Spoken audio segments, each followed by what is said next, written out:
Hello mga taga Dumanhog, maayong gabi ninyong tanan.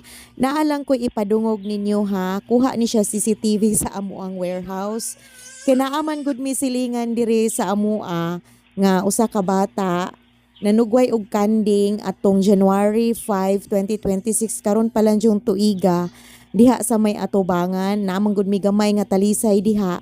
Alas 6:24 sa buntag nidagan og kalit dito sa ilaha kay naa kuno siya nadunggan diha sulod sa amo ang warehouse. So paminawan ninyo kung unsa inyo ikasulti. Wala may tao dinhi, mingaw man ni dinhi dapita. Ang iyang nadunggan kay murag adunay naguyod og kanang kabilya gani or mga kanang bakal ba nga ni aginod maayo sa simento pero kanang namay balay diri sa likod pero wala na siya tao, sarado na siya niya, wala po'y nagtrabaho. Aning sayo kayo sa buntag kay ulan-ulan pa jud ni siya. Alas 6:24 sa buntag, ulan-ulan. Walay tao diring dapita. Mao na paminawan ninyo kung sa inyo ikasulti.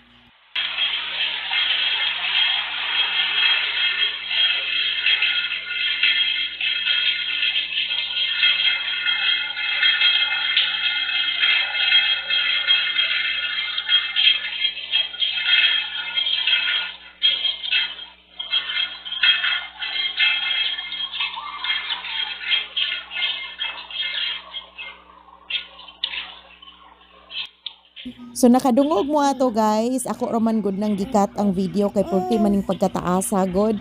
So mao to siya. Creepy creepy ba? Dili. So unsa may inyo ikasulti ani guys?